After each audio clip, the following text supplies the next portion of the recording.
Hello and welcome to SKB shorts. సాధారణంగా కొన్ని సినిమాల రివ్యూలు మనం మాట్లాడుకుంటుంటే ఫస్ట్ హాఫ్ సూపర్ హిట్, మా సెకండ్ హాఫే కొంచెం ఏదో అయిపోయింది, ఫస్ట్ హాఫ్ బాగుంది, సెకండ్ హాఫ్ యావరేజ్ ఇలాంటివి వినుకుంటూ ఉంటాం. రాజస్థాన్ రాయల్స్ కూడా అలాగే చెప్పాల్సిన పరిస్థితి వస్తుంది. ఇది ఫస్ట్ టైం కాదు వాళ్ళకి, ఇది కొంచెం ఈ ప్యాటర్న్ రిపీట్ అవుతూ వచ్చింది.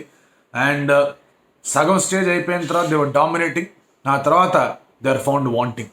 ఏంటి పరిస్థితి, ఈ జర్నీ ఏంటి, ఎలా ఉండబోతోంది, ఏం చేయబోతున్నారు, ఇప్పటిదాకా వాళ్ళు ఏం చేశారో లెట్స్ గెట్ స్టార్ట్.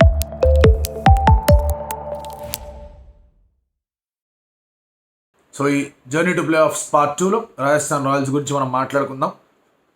పార్ట్ 3 రాదు, in fact part 2 Sunrisers Hyderabad గురించి మాట్లాడుకుందాం. పార్ట్ 3లో రాజస్థాన్ రాయల్స్ గురించి మాట్లాడుకుందాం. వాళ్ళు ఎలిమినేటర్ ఆడుతున్నారు. ఇది ఏప్రిల్ అయిపోయిన తర్వాత, అంటే ఏప్రిల్ 30th మే 1 మీరు ఆ టేబుల్ చూస్తే డెఫినెట్లీ వీళ్ళు ఎలిమినేటర్ ఆడతారనే ఆలోచన వాడికి వచ్చేది కాదు. వీళ్ళు ఖచ్చితంగా టాప్ 1 or 2లోనో ఉంటారు. 1 కన్ఫర్మ్ చేసేద్దాం, క్వాలిఫైర్ 1 ఆడేస్తారు.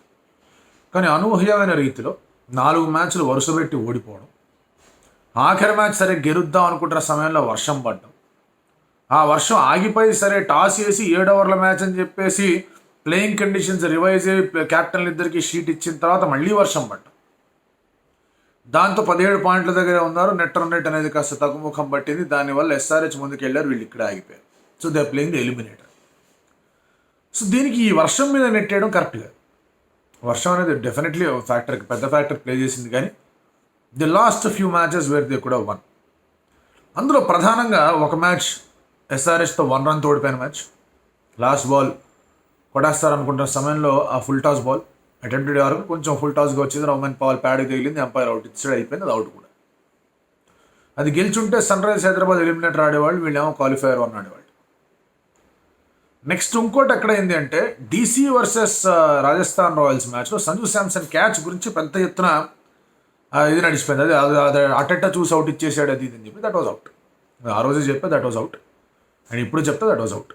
అది ఇప్పుడు ఆర్ఆర్ ఫ్యాన్ గానో లేదా ఆర్ఆర్ పక్షపాతిగానో ఒకవేళ చూడాలి మాట్లాడాలి అంటే కనుక అది కొంచెం ఎక్కువ టైం తీసుకొని ఇవ్వచ్చు కదా అని అనిపించింది. That was a right decision made. ఆ గేమ్ గెలిచడం things would have been different.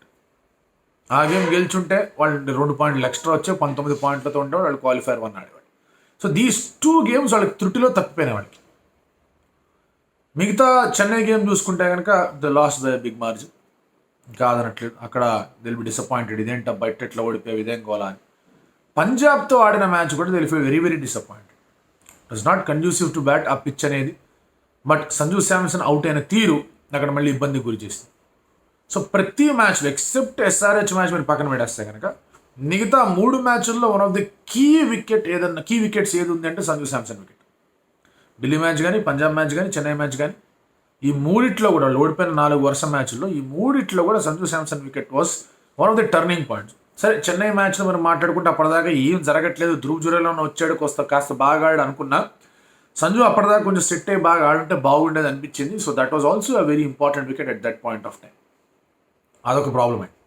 So ఓడిపోవడం ఒకటి, అండ్ వాళ్ళు ఒక అద్భుతమైన చేజ్ చేశారు Eden gardens. That went to the last over దాకా వెళ్ళింది. జాస్ బట్లర్ అద్భుతంగా ఆడి గెలిపించాడు అక్కడ.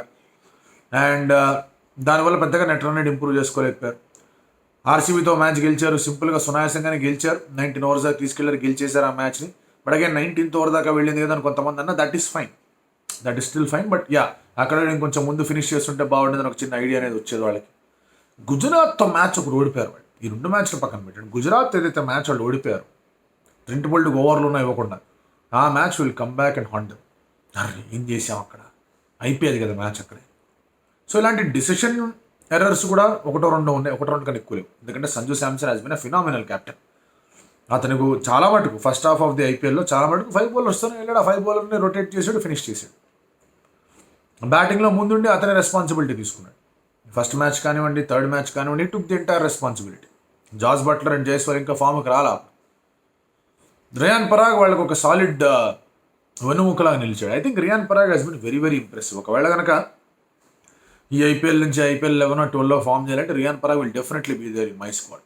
ఈ మిగతా వాళ్ళు ఎవరున్నారు అప్పుడు మాట్లాడుకుందాం. కానీ Parag in the way he played against Delhi capitals అతను ఆడిన విధానం, ఆ మ్యాచ్లో 31 for 3 అండ్ అక్కడి నుంచి అతను ఆడి 190 స్కోర్ని తీసుకెళ్ళాడు. అద్భుతంగా ఆడు కుల్దీప్ని, అక్షర్ పటేల్ని, మిగతా బౌలర్స్ అందరినీ కూడా 100 నొక్కాను కొట్టాడు, అది వేరే విషయం. But that was a fantastic innings Riyan Parag. మన జరిగిన 2 మ్యాచ్లో కూడా రియాన్ పరాగ్ ఇన్నింగ్ అనేది చాలా బాగుండింది. హైదరాబాద్తో జరిగిన మ్యాచ్ జైస్వాల్ అండ్ రియాన్ పరాగ్ వాళ్ళకి హోప్ అనేది అందించారు. So Riyan Parag was there everywhere.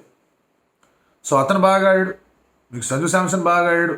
And మెల్లగా టోర్నమెంట్ ముందుకెళ్తున్న కొద్దీ జాస్ బట్లర్ నుంచి 2 సెంచరీలు వచ్చాయి, జైస్వాల్ దగ్గర నుంచి ఒక సెంచరీ వచ్చింది, ఒక 60 ఆల్ రన్స్ వచ్చి ఒక 40 సంథింగ్ వచ్చి బాగా ఆడాడు అతను కూడా. సో వీళ్ళు బాగా కుదురుకుంటున్నారు, బాగానే ఉంది. షిమ్రాన్ హెట్మేర్ ఒక మ్యాచ్ ఫినిష్ చేశాడు, రోమన్ పౌల్ ఒక మ్యాచ్ ఫినిష్ చేయడానికి దోహదపడ్డాడు. అశ్విన్ దగ్గర నుంచి 2-3 మ్యాచ్ల్లో కీలకమైన నాక్స్ వచ్చాయి అతని దగ్గర నుంచి కూడా. ధ్రువ్ జురేల్ నుంచి మన చెన్నై మ్యాచ్లో బాగా ఆడి, ఇవన్నీ కనిపిస్తున్నాయి. All of these things are visible very much. But ఈ 4 మ్యాచ్లలో ఓడిపోయిన విధానాలు చూసుకుంటే దేర్ ఈస్ సమ్ వాట్ వచ్చిన ప్యాటర్న్ లాగా కనిపిస్తుంది. స్లోవర్ వికెట్స్ మీద వాళ్ళు స్ట్రగుల్ అవ్వడం, అటు గౌహతిలో కానివ్వండి, ఇటు చెన్నై మీద కానివ్వండి. అండ్ కొంచెం ఇండియర్ మూమెంట్ ఉందంటే వాళ్ళు స్ట్రగుల్ అవ్వడం హైదరాబాద్లో మనం చూసాం. సో ఇలాంటి ఢిల్లీలో కూడా మనం చూసాం, కాస్త బాల్ ఆగి రావడంతో వాళ్ళు కాస్త స్ట్రగుల్ అయ్యారు. సో ఆగి రావడం ఉన్నా స్వింగ్ అవడంలో వాళ్ళు కాస్త స్ట్రగుల్ అనేది కనిపిస్తుంది. అండ్ అన్ఫార్చునేట్లీ ఇక్కడ మీకు అహ్మదాబాద్లో కానీ చెన్నైలో కానీ, అహ్మదాబాద్లో స్వింగ్ కనిపిస్తుంది, చెన్నైలో ఆగి రావడం కనిపిస్తుంది బాల్. సో ఇక్కడ they'll have to readdress, recalibrate, ఎట్లా ఏం చేయాలి, ఏంటి పరిస్థితి. జాస్ బట్లర్ వెళ్ళిపోయాడు, టామ్ కార్డ్మోర్ వచ్చాడు. కార్డ్మోర్ అంత గట్టిగా ఆడాడని చెప్పేసి నేనైతే అనట్లేదు, but that's a good practice అని ముందే మాట్లాడుకున్నాం. But what went right for the most of the times, Sanju. Lucknow Super జాయింట్స్తో ఆ ఇన్నింగ్స్ సంజు ఆడడం, కొన్ని ఇన్నింగ్స్లు బాగా ఆడడం, ఢిల్లీ క్యాపిటల్స్ ఇన్నింగ్స్ కూడా ఆల్మోస్ట్ ఫినిష్ చేయడం. I think Sanju has had the most consistency అని చెప్పాలి of all the IPL seasons.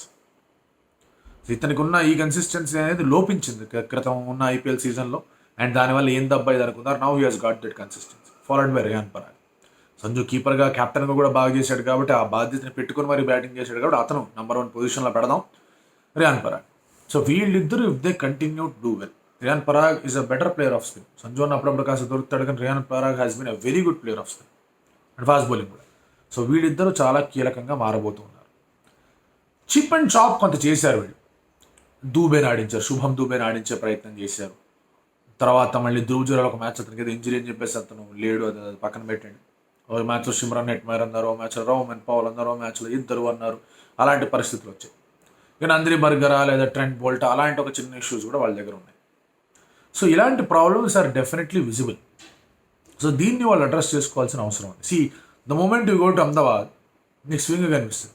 So will definitely me thinking అరే నందిని బర్గర్, ట్రెంట్ బోల్ట్ ఉంటే బాగుంటుంది. బట్ అప్పుడు అక్కడ మీకు టామ్ కార్డ్మోర్ అయిపోతాడు, నందిని బర్గర్ అయిపోతాడు, మధ్యలో 2 ప్లేయర్లు పెట్టుకోవాలి. హూ ఆర్ దోస్ 2 ప్లేయర్స్ అనేది ఒక ఆలోచన ఉంటుంది. సో ఇలా they have to figure things out properly. కానీ వాళ్ళకి బాగా కలిసి వచ్చిన విధానాన్ని మనం ఇందాక బ్యాటింగ్ 2 ఆప్షన్లు మాట్లాడుకున్నాం, కానీ బౌలింగ్లో యాక్చువల్గా ఇంకా ఎక్కువ కలిసి వచ్చింది. Avesh has been terrific, Sandeep Sharma has been excellent, Trent Boult అదరగొట్టాడు, అశ్విన్ చహల్ వాయగొట్టారు. అశ్విన్ చహల్లో ఎప్పుడైతే వీళ్ళిద్దరు కొంచెం వీక్ అయ్యారో, కేకేఆర్ మ్యాచ్ దగ్గర నుంచి నెక్స్ట్ 2 మ్యాచ్లు కాస్త వీక్ అయ్యారు, రన్లు బాగా వచ్చాయి. ఆవేష్ అండ్ సందీప్ ఎప్పుడైతే రన్లు బాగా ఇచ్చారో దాని లాస్ట్లో ఎండ్లో ఢిల్లీ క్యాపిటల్స్ కూడా బాగా విజృంభించి ఆడేశారు. సో ఇక్కడ సెకండ్ హాఫ్ ఆఫ్ ది లెగ్కి వచ్చినప్పుడు ఒక మ్యాచ్లో బ్యాటింగ్ హ్యాండ్ ఇవ్వడం, ఒక మ్యాచ్లో బౌలింగ్ హ్యాండ్ ఇవ్వడం అనేది కనిపించింది. ఇన్ఫాక్ట్ చెన్నై మ్యాచ్లో దే బౌల్డ్ వెల్, వాళ్ళు లాస్ట్ దాకా తీసుకెళ్ళగలిగారు. చెన్నైకి తొందరగా ఫినిష్ చేయనివ్వలేదు. తొందరగా ఫినిష్ చేస్తుంటే బహుశా వాళ్ళు 18 రన్స్ కాకుండా ఇంకొక 25-26 రన్స్ ఉండేది, వాళ్ళు ప్లే ఆఫ్స్కి వెళ్ళేవాళ్ళేమో చెన్నై. సో ఇటువంటి పరిస్థితుల్లో their bowling did well, their batting fail, their batting did well, their bowling fail. Delhi match అయితే 2 fail, but Sanju Samson did well. Sanju Samson out అయిన తర్వాత వాళ్ళు ఫినిష్ చేయాల్సిన గేమ్ అది, వాళ్ళు somehow did not manage to finish things off. So they will need to get their team right. ఆ team right business అనేది ఒక మ్యాచ్ లాస్ట్ మ్యాచ్ జరిగి ఉంటే కనుక బాగుండేది. వర్షం పడింది కాబట్టి వాళ్ళకి ఇబ్బంది అయింది.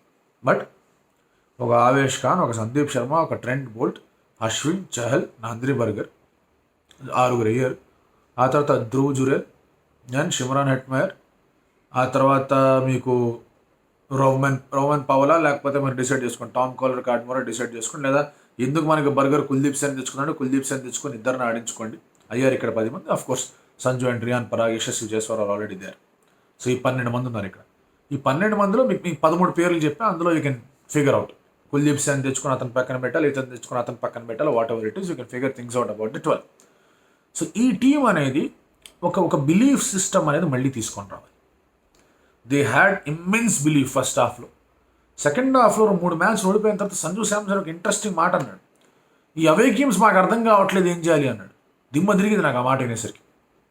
ఢిల్లీలో ఓడిపోయాడు, ఎస్ఆర్హెచ్లో ఓడిపోయాడు. చాలా త్రుటిలో చాలా తక్కువ మార్జిన్స్ అవును. సంజు వికెట్ పడకుండా అయిపోయాయి. They were very short margins. SRH అయితే 1 రన్తో ఓడిపోయాడు. చెన్నై మ్యాచ్ అయిపోయింది, మాకు అర్థం కావట్లేదు ఏం చేయాలి నేను అనేసరికి నాకు ఎందుకు ఇట్లా మాట్లాడుతున్నాడు అనిపించింది. ఏంటి ఇట్లా మాట్లాడు, అంతంత డివాస్టేటింగ్ డిఫీట్లు ఏం కావే అని. But that is what cricket is. కొన్నిసార్లు ఒక ప్యాటర్న్ ఫామ్ అయిపోయి మీరు ఓడిపోతున్నారంటే నెక్స్ట్ మ్యాచ్ ఎలా గెలవాలని ఆలోచిస్తారు. మ్యాచ్లు గెలుచుకుంటూ వెళ్ళి ఆనెస్ట్గా ముందుకు పోతున్నారంటే నెక్స్ట్ మ్యాచ్ ఎందుకు ఓడిపోతామని ఆలోచిస్తారు. So there is a difference. So ఎలా గెలవాలి అని ఆలోచించడం వేరు, ఎందుకు ఓడిపోతామని ఆలోచించడం వేరు. ఎందుకు ఓడిపోతామని ఆలోచించుకొని సెట్ చేసుకుంటే they will win more often than not.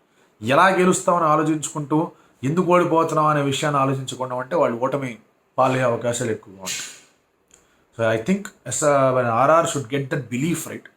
ఆ బిలీఫ్ని ఇన్స్పైర్ చేయడానికి అక్కడ కెప్టెన్ కానీ సంగకార కానీ వీళ్ళందరూ కూడా చాలా ఇంపార్టెంట్ ప్లేయర్స్ అక్కడ.